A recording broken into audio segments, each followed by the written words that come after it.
All right, legends, welcome back to another video here on GLR. Hey guys, today's video, Americans don't understand British communication. Here's why. Okay, a couple things on this one. Okay. First of all, this was recommended to us by Kieran over in Patreon. And it was backed up by the legend Bella. Therefore, so we want to take a look at it. It came from, we were watching Peep Show. And I think we were like trying to understand about like Mark and Sophie and their relationship or something like that. Oh, okay. And like which Kieran is typical. said, That's typical of what we do. Yes. We try to understand things. Let me see. She was, it was something she was being sarcastic about. Oh. He said when Sophie said it happens all the time, she was being sarcastic. This is where the low context communication culture of the US clashed with the high context communication of the UK. Girl Gone London did a really good video on it and comparison of British and American comedy too. Okay. So this is by Girl Gone London. And we want to give a special shout out to Girl Gone London. So she was actually the first video we ever did on this channel. The very first video, I believe. We didn't know anything. We didn't know anything about reacting. We didn't know nothing about nothing. And we found out later that she prefers that people reach out to her who are doing reaction videos. So we, in fact, in our Patreon, they were saying like she wants people to reach out to her. Right. So yeah, we knew that. Yeah, we already knew that. So we reached out to her and she was gracious enough to allow us to do this video and another video that we're going to do probably next week or something like that. So we want to give a special shout out to her. We'll have a link in the description for her channel. Please, please, please go over there. If you're into some of the differences between the UK and the US, then she's somebody you definitely want to subscribe to. So head on over there. Yeah. Subscribe to her channel, turn on notifications, do all of the YouTube stuff. I'm sure she would definitely appreciate that. So this is going to be interesting. Yeah. I mean, I know there is a difference. Yeah. And, you know, I think people notice it when we question things and wonder what's the logic here or whatever. That's probably our American brains, how we communicate. So this is going to be interesting. You know, and this will probably come up in here, but we're learning how people from the UK communicate. And it's actually changed our perspective on what's rude or not or all that kind of stuff. So, and we were talking about this yesterday. We kind of came to the conclusion that a lot of times if we have a problem with what they're saying, like we're like the ones that look like idiots because it's just like it's understood that they don't mean anything bad by it. Right. So, but anyway, I'm sure that'll come up. Yeah. All right. Okay. All right. You ready? Yes. All right. Oh, before we get going here, if you like this kind of content, please like the video and subscribe to the channel. And we're going to have a link in the description for our Patreon so you can see all of the shows that we've been reacting to, like Inside Number 9, Faulty Towers, Only Fools and Horses. The Detector is... Oh, man. Traders. I'm just going down the list. Okay, here we go. Let's crack on with it. All right. All right. If you wanted me to do that, you should have just said. The first time I realized there was going to be a problem, my coworker in the UK said to me, "Hey, can you check if the upstairs window is open?" And this was just before we were about to leave the office to go to a meeting. I was new, I was fresh-faced, I was young. I mean, I was younger. I like to think I'm still young. But anyway, I was also American, and I had no real idea why they cared if the upstairs window was open because there were a few other people still in the office. But I was like, sure thing, person above me in seniority, I will go check if the upstairs window is open. So I walked upstairs, and I looked at it, and it was open. So I walked downstairs, and I said, just checked, it's open. And they sort of stared at me and said, did you close it? And I stared back and I said, no. And they stared back even harder and said, could you go back and close it then? And I was like, sure, no problem. Now you're asking me to close the window, so I will go and carry out this instruction, no problem. It was quite a bit later when I realized that they were attempting to communicate with the first ask of, can you check if the window is open, that they wanted me to close the window. In my American brain, I thought, If you wanted me to do that, you should have just said. This is one of the many examples I've accumulated over the years of how Americans often struggle with British indirect communication. That's interesting. That is interesting. Would you have closed it? I would have closed it.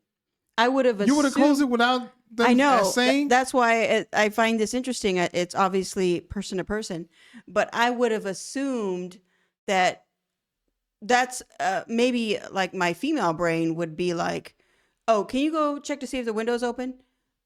As in, that's how I would ask the boys to do something. I would say, hey, Mason, can you go check to see if the window's open? And then assuming that he knows to close it. I don't know. That's how my brain worked. I guess it depends on the context. Like if we were, I think she said they were closing and leaving, right? Or yeah, she didn't know them, so I don't blame her for not knowing that. Oh, you just want to know if the window's open or not. But wait, she said that they were leaving. Is that what she said? So I guess it depends on the context, because if they're leaving, then they probably are closing up everything. But she said there were still people left up there. There were still people in the office. They were just going to a meeting. So she made the safe assumption to just be like, well, I'm not going to close it. There's still people here. And I think I would think that it's interesting that she asked me to see if it's open. I might think that she want to open because, it needs ventilation or something, or I don't know. Yeah. So you would have needed the direct conversation or direct narrative or ask. Like it depends on the context. Like if it yeah, I could see how she didn't, but it depends on what was happening before that, what they were talking about, and they were talking about leaving and all of that. Even if it was other people up there, I don't know. She probably played it safe though.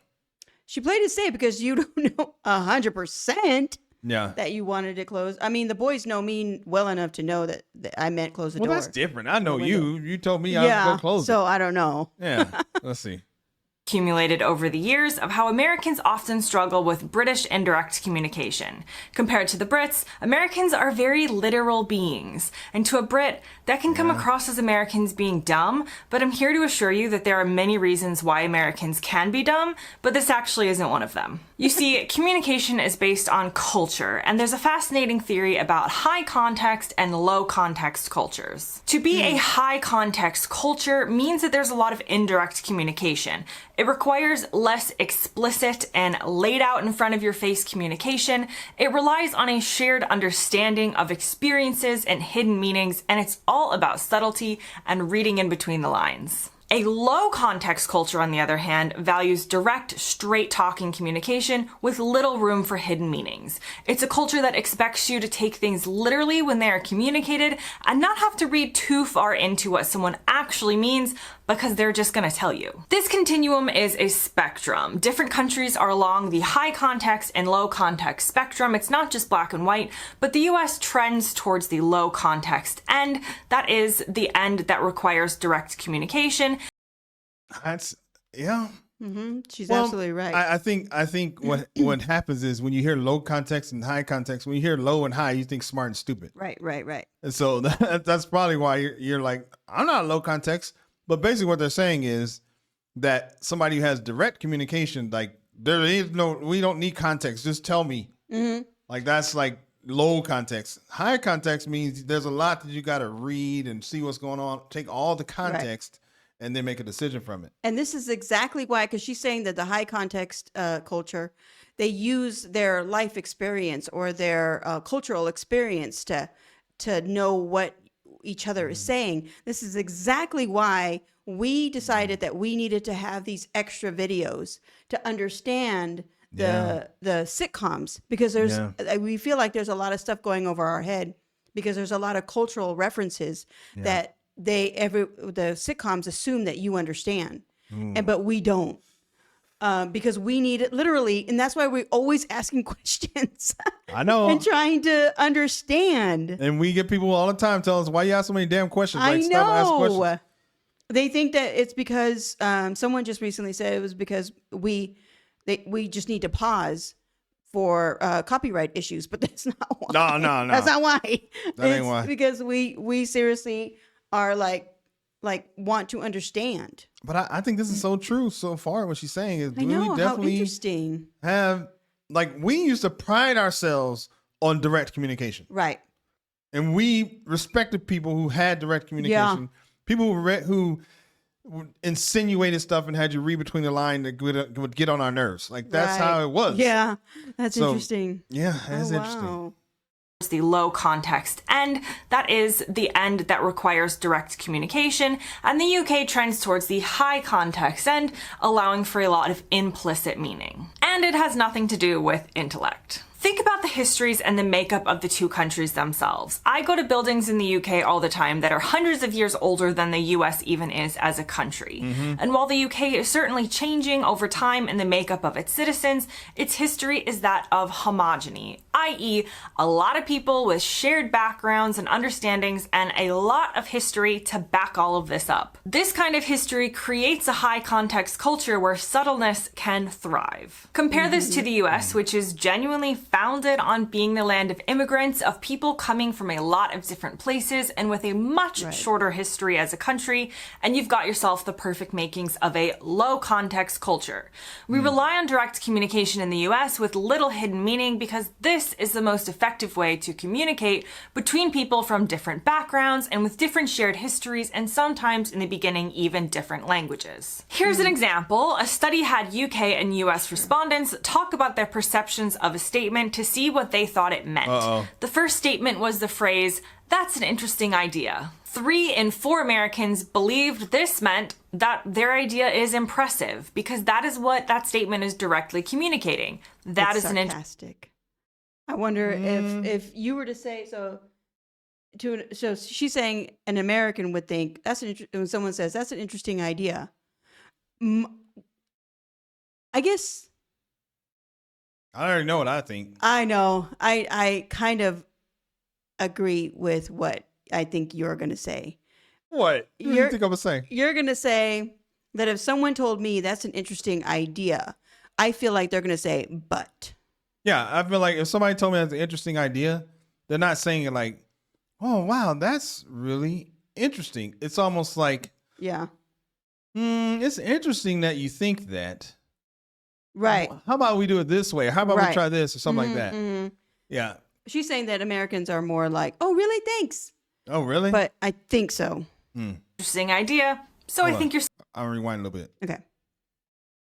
Maybe I'm not. Hold on. Oops. Hold on. Okay. It was on the volume. Oh, oops. Yeah, hold on.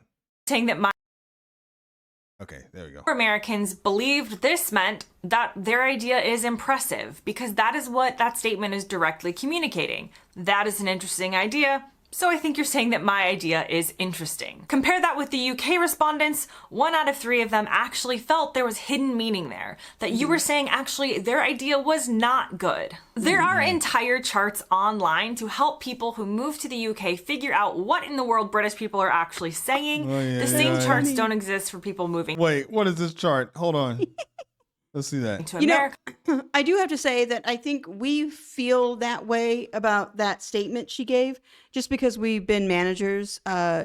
We managed a group of people before, so we know how you have to communicate in a way that's effective, that gets them to be okay and still discipline or direct them a certain way. So I think that's why we probably both felt like that. We felt that way toward it, but I don't know if like our boys would. You know what else is interesting? That we do that. Oh my God, there's a lot. This is the lot going on in this video. Yeah. But what else is interesting is the reason we do what you just said is because there really isn't a culture of direct communication because people get offended. Like you almost have to say, you almost have to say, that's an interesting idea. Like you couldn't just come straight out and be like, we're not doing that. So the offensiveness, the sensitivity of Americans requires them to not be direct. Yeah. And so. But then that's kind of contradicting what she's saying, what we agreed upon. I know. I agree with what she was saying. It is a low context, culture. It's like, but I don't know. That's discipline though. That, because as far as direct, like she's saying the window, it's not, somebody doesn't need to be coddled in order to tell them to go close the window. you just have to say please. But so it's maybe we're thinking of two different things. Yeah, I guess it's not discipline, just things that you may think would be offensive. Yeah. Then you got to be careful. Yeah. Yeah. So okay, so this is what the British say. I hear what you're saying. I hear what you say. What the British mean. I disagree and do not want to discuss it further. What others understand. He accepts my point of view. Let's pick another one. that's accurate, I would say. Someone said, that one. I'm sure it's my fault. What they mean, it's your fault. What others understand. Why do they think it was their fault? It's your fault. Keep going. Okay. What in the world British people are actually saying? The same charts don't exist for people moving to America because we don't need a chart. We're just going to tell you. Americans will typically say if we don't like something or if we do. Obviously, there's a ton of nuance here when it comes down to region and personality.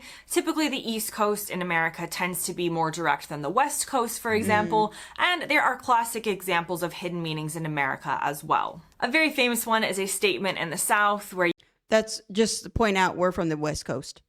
Yeah. Yeah, just to point that out. But I visited the East Coast and she's right. Yeah, they are. They're super direct over there. They're different. A lot of people in the U.S., it's interesting, they consider people on the East Coast to be rude. Yeah. Oh yeah, that's true. Yeah. The West Coast thinks the East Coast is rude. I remember the most rudest place I've been to was a hotel in Boston, Massachusetts, which is on the East Coast. And the people at the front desk, I mean, but they were just saying like it was. Like what's your name? Give me your card. Like it wasn't like that. It wasn't like, may I have your card, please? Or Right. Yeah. Examples of hidden meanings in America as well. A very famous one is a statement in the South where you say, bless their heart.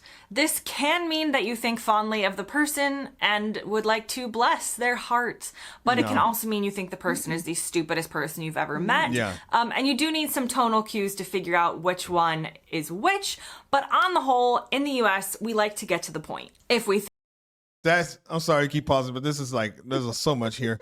But that is so true. You all know if somebody says bless their heart, with the context, they have a problem with you. Or just like, I remember I used to be on the phone, I was in sales, and people would curse me out and everything else. And before they would hang up, they would say, be blessed, have a blessed day. Mm-hmm. Yeah. Like, and they're cursing and cursing and cursing. Yeah, cursing, all goes going on, calling all kind of F this and this, that, and then have a blessed day. Like, they don't mean that. No. Think you're great, we'll tell you, and not in a sort of hidden coded language way, but in a hey man, I think you're awesome and doing a great job kind of way. It's direct and doesn't leave room for confusion over whether someone is telling you you're doing a great job but actually thinks you're terrible. Similar with directions. If we want you to close the window, we'll say, hey, can you close the window?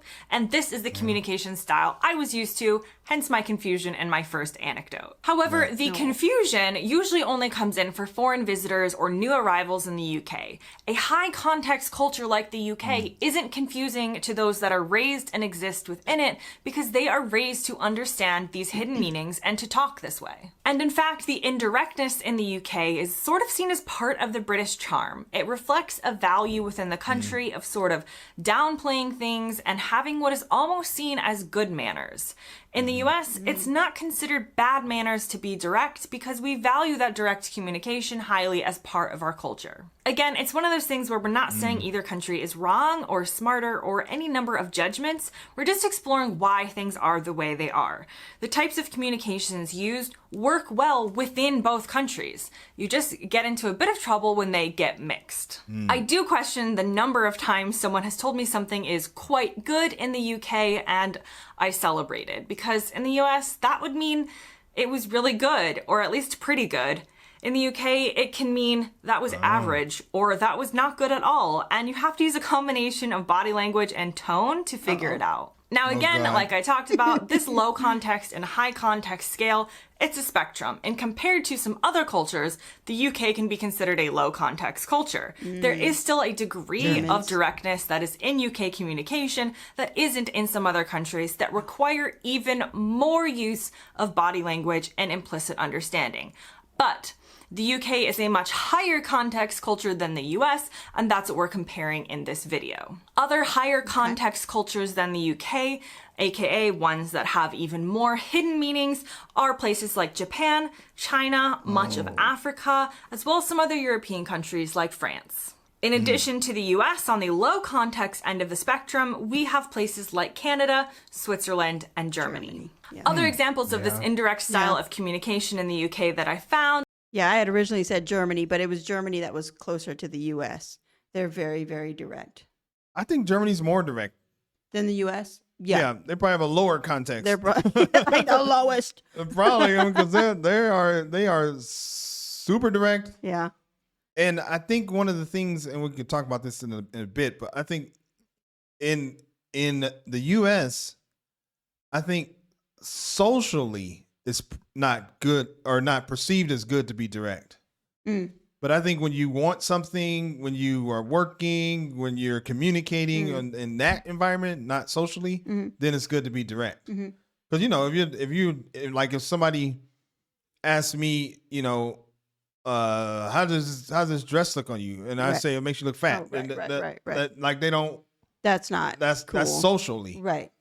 So, but I feel like in Germany, it's probably socially, and it's probably they're direct all around. We know that because we had a German channel, and they were direct communications with us. So, and we also know Japan is very similar to the UK, where it's all like they are so non-direct, and we only know that because our son is into Japan, right? And so we've seen some videos and stuff like that. So I would say that's a fair comparison. Yeah. Some of which are pretty funny are, number one, when Brits say it's not quite what we expected, what they mean is this is an absolute disaster bearing zero relation to what we need, and we are incredulous as to how you would even think this is appropriate. Americans would take the phrase, it's not quite what we expected, and believe that means they just need a little bit more work until it is what you expect. It also goes for invitations. So if you bump into an American and you haven't seen them in a long time, and at the end you say, we should get together soon, an American is going to believe that invitation is actually coming. This is direct communication. You say we should get together soon, you mean it, they're going to reach out and arrange it. Often in the UK, this is just No.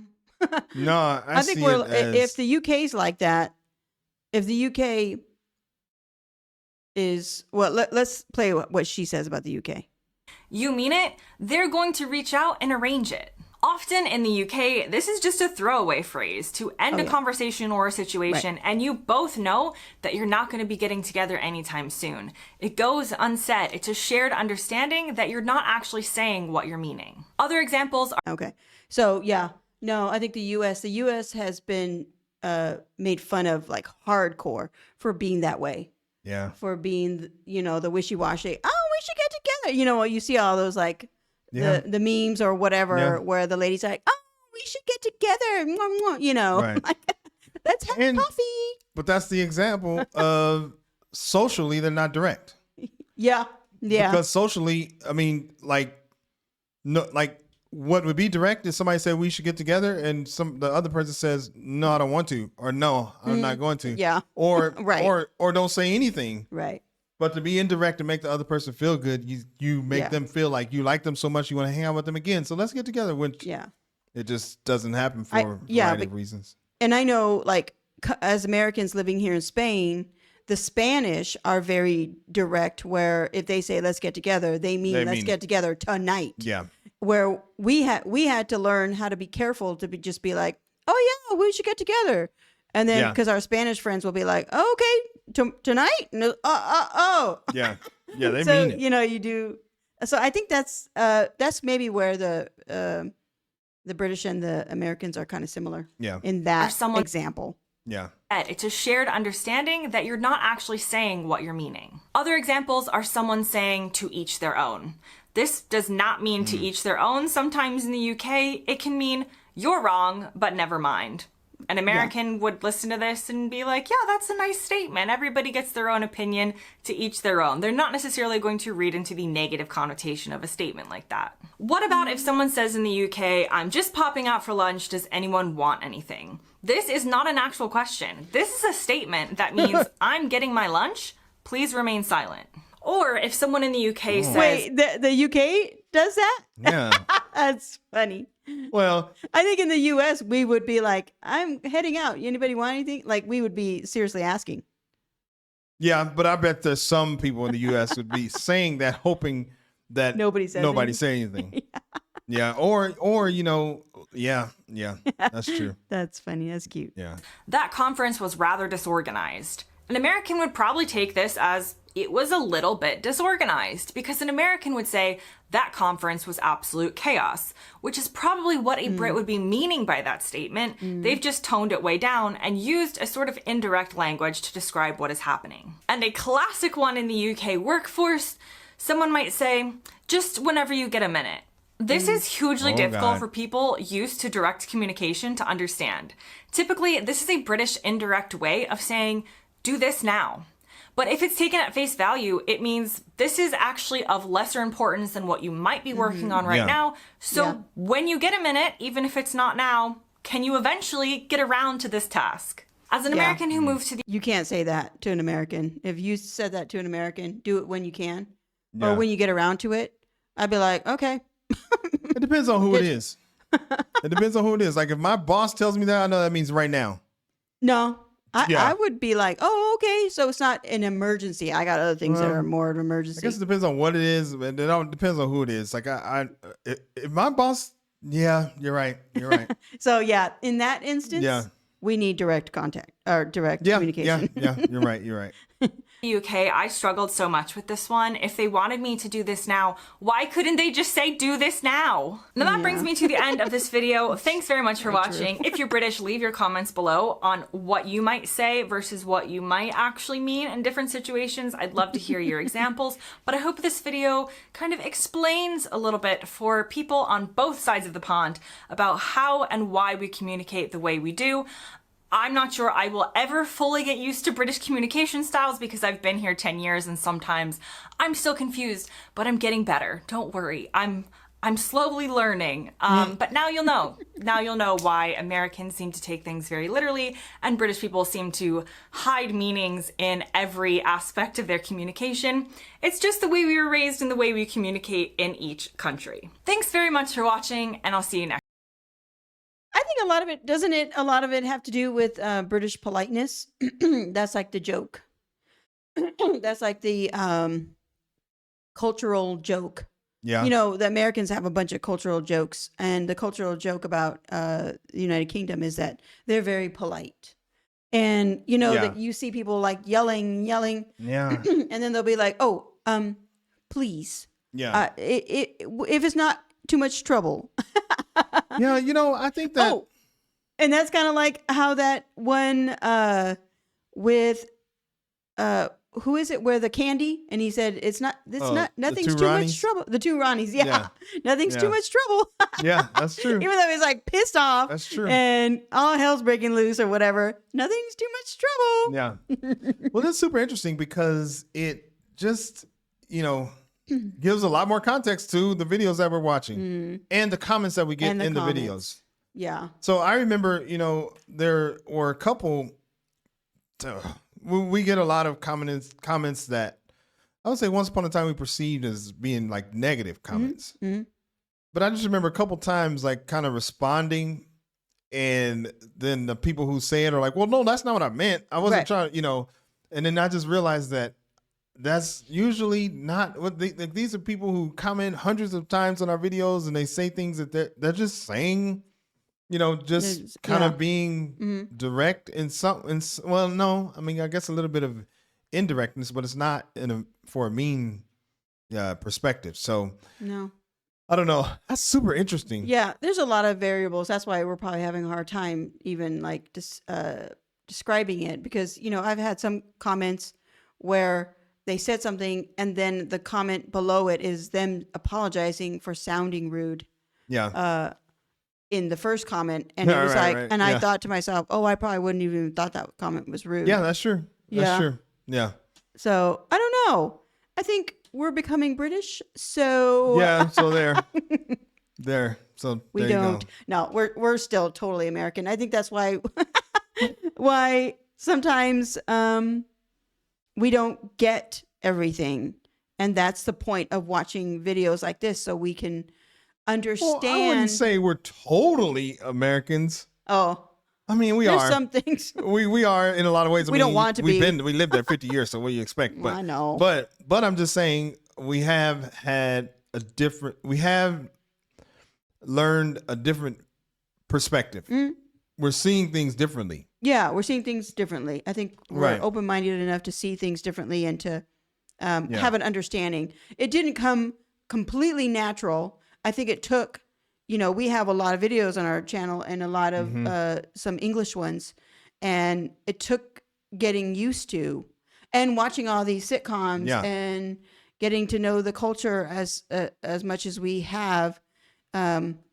It's takes some getting used to. Well, yeah, because if you don't have, I personally, I feel like with our Patreon and in our comments on YouTube, like we're kind of like developing a relationship with people that are in the UK and Ireland, and you kind of start to understand them more. Yeah. And I would say that we've seen other people talk about, UK or the communication method in the UK and how they have something negative to say about it. And, and before we started watching all these shows, we just always thought that they were just mean and couldn't stand Americans. Right.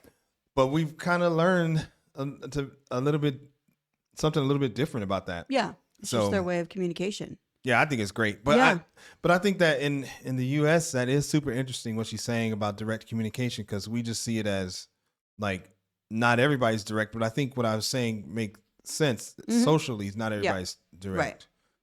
Because you almost can't be. Right.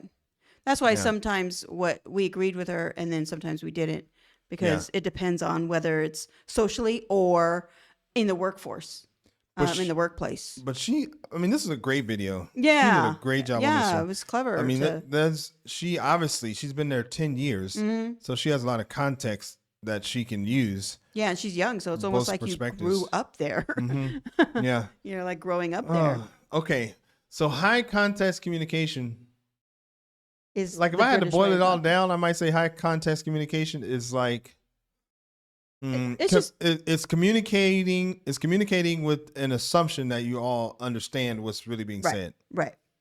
Low context communication is just trying to be more direct. Yeah, being more direct. Just give clear instructions. Yeah. Yeah. Yeah. And then I think the British politeness plays a role in that too. Yeah. Where the Americans don't necessarily have that politeness ingrained in them. Right. Although Americans are nice for the most part, but that's a whole nother story. That's a whole nother video. That's another video. Okay. I think it helps too that we watch shows like Taskmaster.